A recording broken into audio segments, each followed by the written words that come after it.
So yes, my beautiful peeps, you know I'm back in the kitchen again, cooking some nice rice and peas with some uh, oxtail.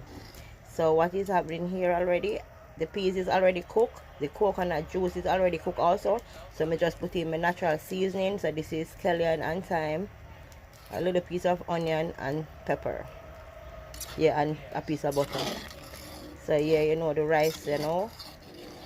I'm gonna make this go and cook for a few more minutes and then add my rice. So guys, this is the oxtail. So already seasoned up.